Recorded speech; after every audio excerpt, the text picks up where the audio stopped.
जी नाज़रीन, क़रमपुर मां सां ख़बर जी आगाही शेयर कंदा हलूं। क़रमपुर नौजवान अॻवाण मीर शेराज अली खान बिजाराणी ज़िले क़शमूर, ज़िले जेकब ऐं ज़िले शकारपुर जे अमान ते जेटिन वेब न्यूज़ सां खसूसी ॻाल्हि ॿोल कई आहे। अचो त ॿुधूं था। बिस्मिल्लाहिर्रहमानिर्रहीम। जी दादा, असांजे डिस्ट्रिक्ट कशमूर, डिस्ट्रिक्ट जैकमाबाद ऐं डिस्ट्रिक्ट शकारपुर जा लॉ एंड ऑर्डर सिचुएशन तमामु घणी ख़राब थी चुकी आहे।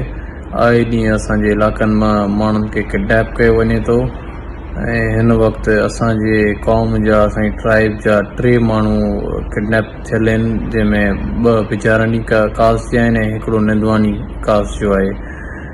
ऐं उन्हनि मां हिकिड़ो डिस्ट्रिक्ट जैकमाबाद जी हद मां किडनैप थियो आहे ऐं 2 डिस्ट्रिक्ट कशमूर जी हद मां किडनैप थिया आहिनि।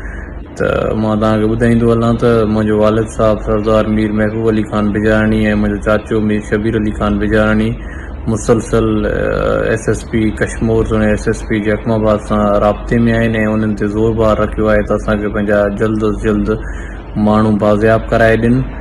ऐं मां बि SSP कशमूर ऐं SSP जैकमाबाद खे इहो ई रिक्वेस्ट कंदुसि त असांखे पंहिंजा माण्हू जल्द अज़ जल्द बाज़ियाब कराए ॾिना वञनि। ऐं असांजी क़ौम बहादुर क़ौम आहे ऐं असां उन्हनि सां हर ॾुख सुख, हर ॾुखे वक़्त में उन्हनि सां गॾु आहियूं ऐं गॾु रहंदासीं। हमेशह असां उन्हनि जो साथ ॾिनो आहे ऐं हमेशह साथ ॾींदासीं।